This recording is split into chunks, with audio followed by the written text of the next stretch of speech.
आपका चैनल आज नहीं तो कल डेड जरूर होगा, जिस तरह टेक्निकल गुरुजी, दुन्नू की टेक और फैक्ट टेक का हुआ है। लेकिन अगर आप नहीं चाहते कि आपका चैनल डेड हो या फिर आपका चैनल ऑलरेडी डेड हो चुका है और उसे आप रिवाइव करना चाहते हो, तो इस वीडियो को लास्ट तक जरूर देखना। अब वीडियो स्टार्ट करने से पहले जान लेते हैं कि एक डेड चैनल होता क्या है। बेसिकली जब आपके व्यूज आपके ऑडियंस बेस से बहुत ही ज्यादा कम आने लग जाए या फिर सेम ऑडियंस बेस के साथ आपके कॉम्पिटिटर्स के ज्यादा व्यूज आ रहे हो और आपके उससे बहुत ही कम व्यूज आ रहे हैं, तो आपका चैनल डेड हो चुका है। अब बहुत से यूट्यूबर्स नया चैनल बनाते हैं और उनको व्यूज नहीं आते और उनको लगता है कि उनका चैनल भी डेड हो गया है। तो मैं आपको बता दूं, आपका चैनल डेड नहीं हुआ है, बल्कि आपका नया चैनल है, इसलिए उस पर व्यूज नहीं आ रहे हैं। आपको एसईओ पे काम करने की जरूरत है। लेकिन अगर आपके चैनल पे पहले बहुत ही अच्छे व्यूज आते थे और अब बहुत ही कम व्यूज हो गए हैं, तो क्या करें? किसी भी चीज का सॉल्यूशन ढूंढने से पहले उसकी प्रॉब्लम को अच्छे से समझना बहुत ही जरूरी होता है। तो पहले जानते हैं कि एक डेड चैनल के पीछे क्या क्या रीजंस हो सकते हैं।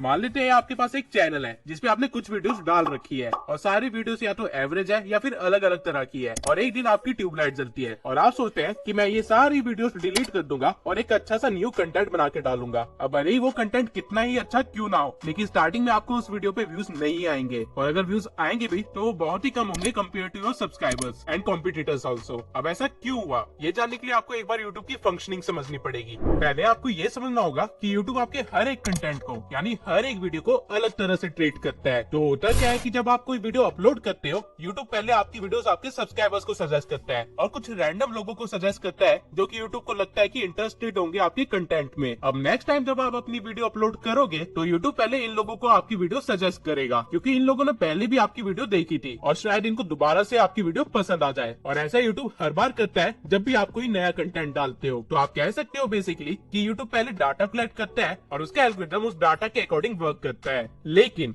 अगर आपने अपनी वीडियो से डिलीट कर दी तो यूट्यूब क्या ही करेगा, क्योंकि जो डाटा उसे चाहिए था वो तो आपने उड़ा दिया और नया डाटा बनाने में उसे टाइम लगेगा। इसलिए आपका चैनल पुराना हो और भले उस पर सब्सक्राइबर्स भी काफी ज्यादा हो, लेकिन यूट्यूब के लिए आपका चैनल बिल्कुल एक नए चैनल के बराबर होगा और यूट्यूब उसे उसी तरह ट्रीट भी करेगा, बल्कि एक नए चैनल से बदतर तरीके से ट्रीट करेगा। अब आप पूछोगे कि क्यों? तो ये समझने के लिए एक बार आप जरा यूट्यूब के पर्सपेक्टिव से देखिए कि क्या हो रहा है। मान लेते हैं कि आप एक शॉपकीपर है और एक दिन एक बंदा आके आपकी शॉप के सामने बहुत ही खतरनाक डिवाइस रख देता है। अब आप चाहते तो उस डिवाइस को अपनी शॉप के अंदर रख सकते थे, लेकिन आप उस डिवाइस को अपनी शॉप के अंदर नहीं रखते, बल्कि उसे अपनी शॉप के बिल्कुल सामने रख देते हैं ताकि लोग उस डिवाइस को भी देखें और साथ में थोड़ी बहुत आपकी शॉप को भी देख ले। और ऐसा होता भी है, लेकिन कुछ समय बाद ही वो बंदा वापस आता है और वो अपने डिवाइस को ले जाता है, जिसके बाद आप थोड़ा उदास हो जाते हैं क्योंकि अब कोई भी आपकी शॉप को नहीं देख रहा है। और इसके कुछ दिन बाद वो बंदा दोबारा आता है एक नई डिवाइस के साथ और वो आपको दोबारा अपनी डिवाइस दे देता है। तो क्या इस बार आप उस डिवाइस को अपने शॉप के सामने रखोगे?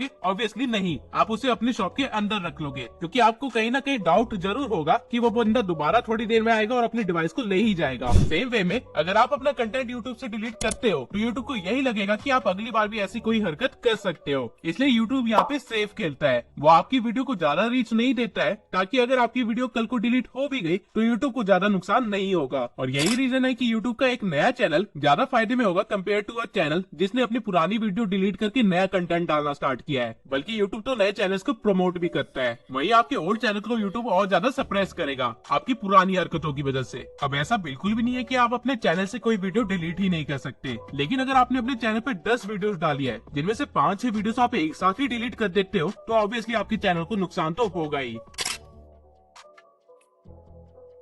मैं आपको एक कहानी सुनाता हूँ। मेरे घर के पास में एक शॉप थी जहाँ मैं बचपन में इमली की टॉफी खरीदने जाया करता था। कुछ दिन पहले जब मैं वहाँ पे गया तो वहाँ पे उस शॉप का नामो निशान नहीं था, बल्कि वहाँ पे तो एक गैराज खुल गया था। अब आप ही बताइए, क्या मैं फ्यूचर में दोबारा उस शॉप पे कभी जाऊंगा? ऑब्वियसली आंसर है नहीं।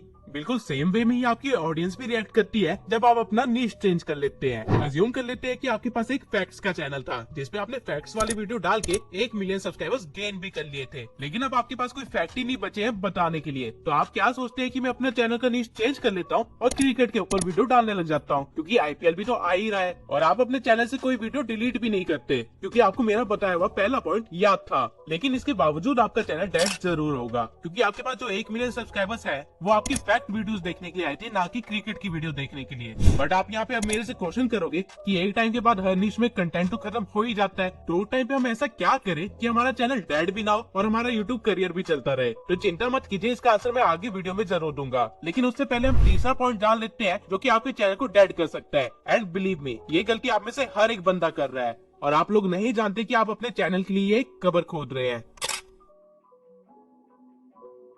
जी हाँ, आपने बिल्कुल सही पढ़ा।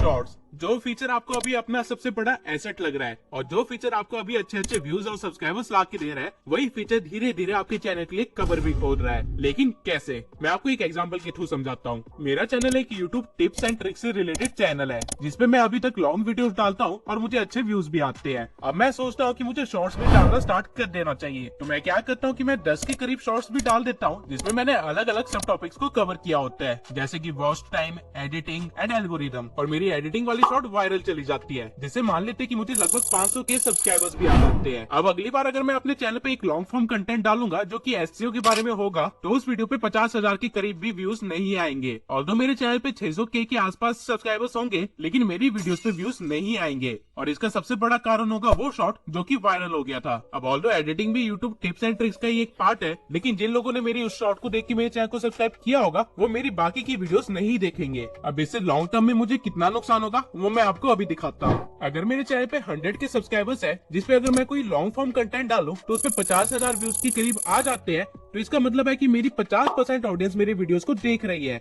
और यूट्यूब इस चीज को नोटिस करता है। तो अगली बार जब मैं कोई कंटेंट डालूंगा तो यूट्यूब इन 50% ऑडियंस को तो मेरी वीडियो दिखाएगा ही दिखाएगा, साथ में और भी रैंडम लोगों को मेरी वीडियो सजेस्ट करेगा। लेकिन अगर मेरे चैनल पे अब 600 के सब्सक्राइबर्स है और मेरी वीडियोस पे सिर्फ 50,000 व्यूज आ रहे हैं, तो इसका मतलब है मेरी वीडियो सिर्फ 8% ऑडियंस के द्वारा देखी गई है और यूट्यूब इस चीज को भी नोटिस करेगा। और यूट्यूब को तो यही लगेगा कि मेरी वीडियो अच्छी नहीं है, इसलिए लोग उसे नहीं देख रहे हैं, जबकि भले मैंने वीडियो में पूरी जान लगा दी हो। तो इससे होगा क्या कि अगली बार जब आप कोई कंटेंट डालोगे तो यूट्यूब सिर्फ 8% ऑडियंस को ही आपकी वीडियो सजेस्ट करेगा, और बल्कि इससे भी कम लोगों को करेगा, क्योंकि पिछली बार का रिएक्शन अच्छा नहीं था। और जब ऐसा रिपीट पे होता रहेगा तो आपकी वीडियोस पे और भी कम व्यूज आने लग जाएंगे और धीरे धीरे मैं 50,000 व्यूज भी गेन नहीं कर पाऊंगा। यही रीजन है कि मैंने अभी तक अपने चैनल पे कोई भी शॉर्ट्स नहीं डाले हैं और ना ही फ्यूचर में कभी डालूंगा, क्योंकि एक गलत शॉर्ट वायरल होने से आपका चैनल डेड हो सकता है। लेकिन हर प्रॉब्लम का एक सॉल्यूशन तो होता ही है, और इस प्रॉब्लम का भी है, जो कि मैं आगे वीडियो में आपको बताऊंगा। लेकिन आगे बढ़ने से पहले चौथे प्रॉब्लम को जान लेते हैं,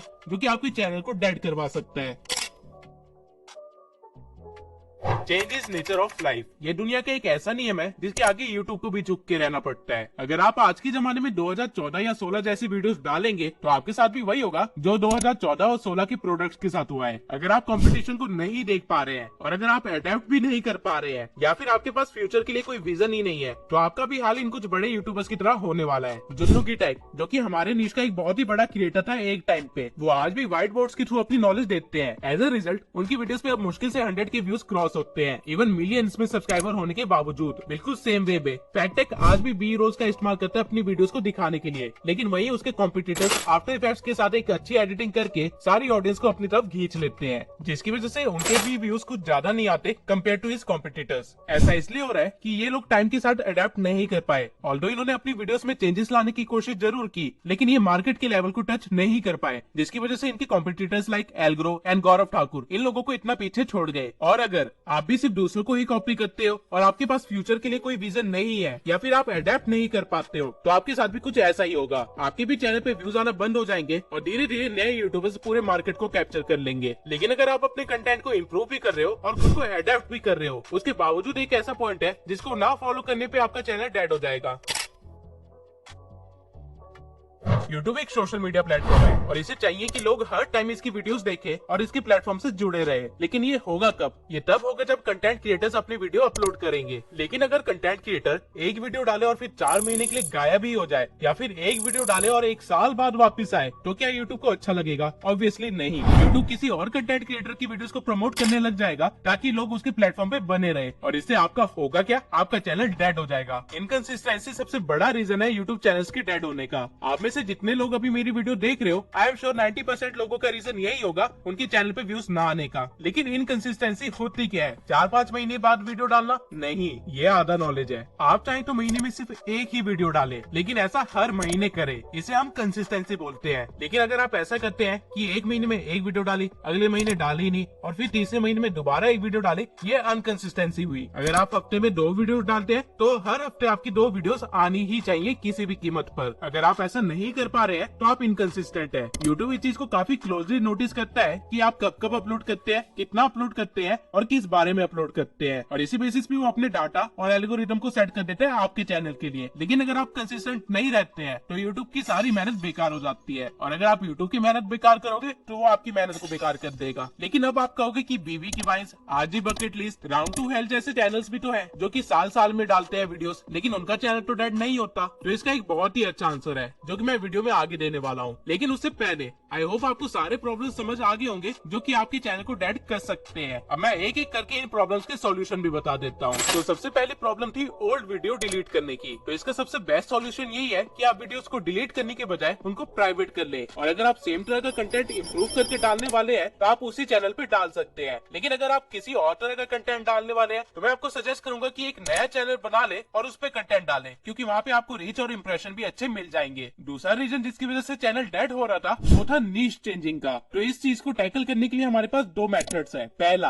अगर आप अपनी नीश से रिलेटेड ही किसी सब नीश में जा रहे हैं, फॉर एग्जांपल अगर मैं अपने चैनल की नीश चेंज करके आज एडिटिंग वाली नीश में घुसना चाहता हूँ तो मैं क्या करूंगा, मैं अपने चैनल पे एडिटिंग वाली वीडियोस को इंक्रीज कर दूंगा। कैसे, अभी समझाता हूँ। मान लीजिए मैं महीने में 4 कंटेंट डालता हूँ, जिसमें से एक वीडियो एडिटिंग के बारे में होती है, बाकी 3 videos YouTube tips and tricks के बारे में होती है। तो मैं क्या करूंगा कि अगले महीने मैं 2 videos YouTube tips and tricks के बारे में डालूंगा और 2 वीडियोस एडिटिंग के बारे में डालूंगा। और ठीक ऐसे ही उससे अगले महीने मैं 3 वीडियोस एडिटिंग के बारे में डालूंगा और एक video YouTube tips and tricks के बारे में डालूंगा। और ऐसे करते करते मैं तीसरे महीने में सिर्फ एडिटिंग से रिलेटेड कंटेंट डालूंगा और यूट्यूब टिप्स एंड ट्रिक्स के ऊपर कोई भी वीडियो नहीं डालूंगा। अब ऐसा मैं क्यों करूंगा? ऐसा मैं इसलिए करूंगा क्योंकि जब धीरे धीरे मेरे चैनल पे एडिटिंग वाला कंटेंट ज्यादा हो जाएगा तो एडिटिंग वाली ऑडियंस मुझे सब्सक्राइब करने लग जाएगी, और मेरी जो करंट ऑडियंस होगी उनको समझ आ जाएगा कि मैं यूट्यूब टिप्स एंड ट्रिक्स से रिलेटेड कम कंटेंट डाल रहा हूँ, तो वो धीरे धीरे किसी और क्रिएटर के पास चले जाएंगे या फिर मेरी एडिटिंग वाली वीडियोस को ही देखना स्टार्ट कर देंगे। इस तरह मैं दोनों तरफ से बैलेंस हो जाऊंगा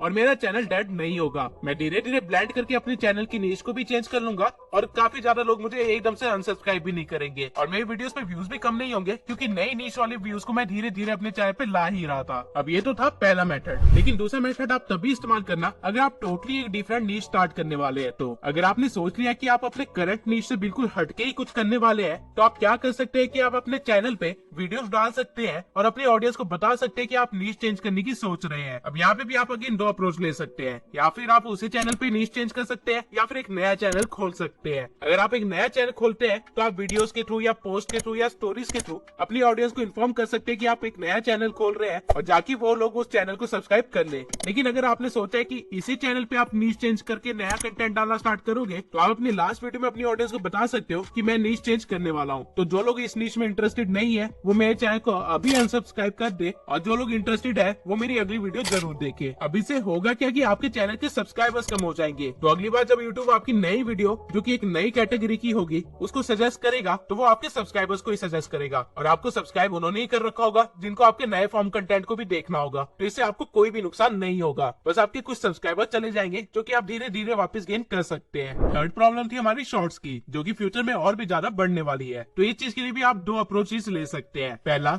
या तो आप एक नया चैनल बना ले जिसपे आप सिर्फ शॉर्ट्स ही डालें और अपने करंट चैनल पे आप इन्फॉर्म कर दे कि आपने शॉर्ट्स के लिए एक नया चैनल बनाया है। दूसरा काम आप ये कर सकते हैं कि आप ध्यान दे सकते हैं कि आपकी कौन सी शॉर्ट वायरल हो रही है और कौन सा कीवर्ड आपके चैनल पे सबसे ज्यादा ट्रेंडिंग चल रहा है। ये चीज आपको यूट्यूब स्टूडियो में दिख जाती है, और जब आपको पता चल जाएगा कि किस कीवर्ड पे आपका चैनल ज्यादा रैंक हो रहा है और किस कीवर्ड की वजह से आपके पास ज्यादा ऑडियंस आ रही है, तो आप क्या कर सकते हैं कि आप अपना लॉन्ग फॉर्म कंटेंट भी उसी तरह की कीवर्ड्स के ऊपर बना सकते हैं। इसलिए आप शॉर्ट्स वाली ऑडियंस और लॉन्ग फॉर्म कंटेंट वाली ऑडियंस को मर्ज कर लोगे और आपके चैनल पे व्यूज इंक्रीज हो जाएंगे बजाय कम होने के। चौथी प्रॉब्लम थी आउटडेटेड कंटेंट की। तो अगर आप नहीं चाहते कि आपका चैनल भी पुरानी चीजों की तरह एक्सपायर हो जाए तो आपको हमेशा इस चीज का ध्यान रखना पड़ेगा कि आने वाली जनरेशन को क्या चाहिए। और ये कैसे पता कर सकते हैं आप? इसका बहुत ही इजी मेथड है। इंडिया के अंदर हर ट्रेंड बाद में आता है, हर ट्रेंड पहले वेस्ट से स्टार्ट होता है। तो अगर आप अपनी नीश के फॉरनर्स को फॉलो करना स्टार्ट कर दे, उनके चैनल को एनालाइज करे, उनके कंटेंट को एनालाइज करे, तो आप काफी हद तक इंडियन यूट्यूबर से आगे रह सकते हैं। मैंने भी अपनी एडिटिंग फॉरनर्स को देख के ही स्टार्ट की थी और धीरे धीरे मैंने उससे काफी अलग एडिटिंग स्टाइल बना ली। अब पर्सनली मुझे ऐसे कोई फॉरनर यूट्यूबर नहीं पता जो हमारी नीश में मेरी जैसे एडिटिंग करता हो, लेकिन ये चीज हमेशा हमेशा के लिए नहीं रहती, आपको हमेशा अडेप्ट करते रहना पड़ेगा। आपको हमेशा दिमाग में ये चीज रखनी पड़ेगी कि आप कंटेंट आने वाली जनरेशन के लिए बना रहे हैं, एग्जिस्टिंग जनरेशन के लिए नहीं, तभी आप सर्वाइव कर पाओगे। अब हमारी आखिरी प्रॉब्लम थी इनकंसिस्टेंसी। तो इनकंसिस्टेंसी के काफी सारे रीजन हो सकते हैं, और जो मेन रीजन मुझे हमेशा सुनने को मिलते हैं वो ये होते हैं कि मेरे एग्जाम्स आ गए थे, या फिर मुझे घर में कोई प्रॉब्लम हो गई थी, या फिर मुझे व्यूज नहीं आ रहे थे, इसलिए मैंने वीडियो डालना ही बंद कर दिया। तो सबसे पहले तो मैं यही कहूंगा कि अगर आप एक स्टूडेंट है और एक ऐसे स्टूडेंट है जो एग्जाम आते ही सब कुछ छोड़ देता है और बुक्स के अंदर घुस जाता है, तो आपके लिए यूट्यूब थोड़ा मुश्किल होने वाला है, क्योंकि यूट्यूब को कोई फर्क नहीं पड़ता आपके एग्जाम्स आ गए या फिर आपके साथ क्या हो रहा है। यूट्यूब एक बिजनेस है, वो सिर्फ अपने प्रॉफिट के बारे में ही सोचता है। अगर आप यूट्यूब को वो नहीं दे सकते जो यूट्यूब आपसे डिमांड कर रहा है, तो यूट्यूब आपको वो नहीं देगा जो आप यूट्यूब से डिमांड कर रहे हैं, और वो है व्यूज। आप क्या कर सकते हैं कि आप अपनी स्टडी लाइफ में और यूट्यूब पे बैलेंस बना सकते हैं। अगर आप हफ्ते में एक वीडियो भी डालें तो भी आपका काम चल जाएगा, जैसा कि मैं करता हूँ। मैं मंडे ट्यूसडे अपनी रिसर्च और स्क्रिप्टिंग करता हूँ, वेडनेसडे को अपनी वॉइस ओवर करता हूँ, और बाकी बचे हुए दिन में एडिटिंग करता हूँ। और ठीक इस तरह मैं एक हफ्ते के अंदर एक वीडियो तैयार कर लेता हूँ। और क्योंकि हम लोग इंडिया में रहते हैं, हमें छुट्टियां भी काफी मिलती है, तो जब छुट्टियां मिलती है तब मैं थोड़ा एक्स्ट्रा काम कर लेता हूँ, जिससे मेरे पास इमरजेंसी के लिए कंटेंट बचा रहता है, जो कि मैं तब इस्तेमाल करता हूँ जब मैं या तो बीमार हो जाऊँ या फिर मैं कहीं ट्रैवल कर रहा होता हूँ। और रही बात अगर आपके घर में प्रॉब्लम्स आती रहती है, तो आप एक बार अपने पेरेंट्स को देखिए। उनकी लाइफ में आपसे बड़े प्रॉब्लम्स है, लेकिन वो कभी भी अपनी जॉब नहीं छोड़ते। आपकी मम्मी आपके घर का पूरा ध्यान रख ही रही होगी, और आपके पापा जॉब पे जा ही रहे होंगे, डजंट मैटर उनकी कैसी हालत है। सेम वे में आपको यूट्यूब को भी लेना है, क्योंकि यूट्यूब भी आपका करियर है, आपका काम है, इसे आप हल्के में नहीं ले सकते। और अगर आप सोचें कि कैसे बीवी की voice, RJ bucket list, round two health जैसे चैनल्स साल में या फिर महीनों में वीडियो डालते हैं और इनके चैनल डेड नहीं होते, तो इसका आंसर ये है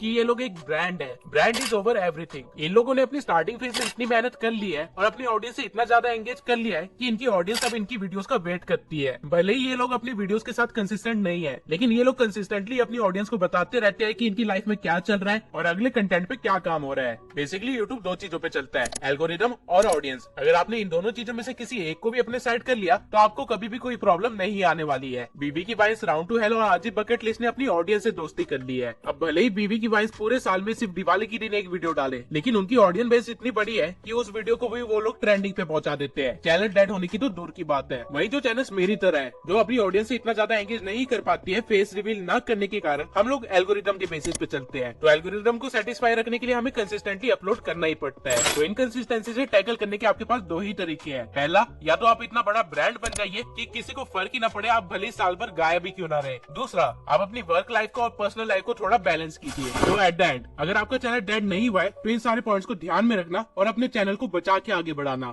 और अगर आपका चैनल ऑलरेडी डेड हो गया है, तो इन सब प्रॉब्लम्स में से अपनी प्रॉब्लम ढूंढिए और उसके अकॉर्डिंग वर्क कीजिए। तब तक के लिए अगर आप जानना चाहते हैं कि 2024 में ऐसी कौन सी गलतियां नहीं करनी है जिसकी वजह से चैनल ग्रो नहीं होते हैं, तो इस वीडियो को जरूर देखना।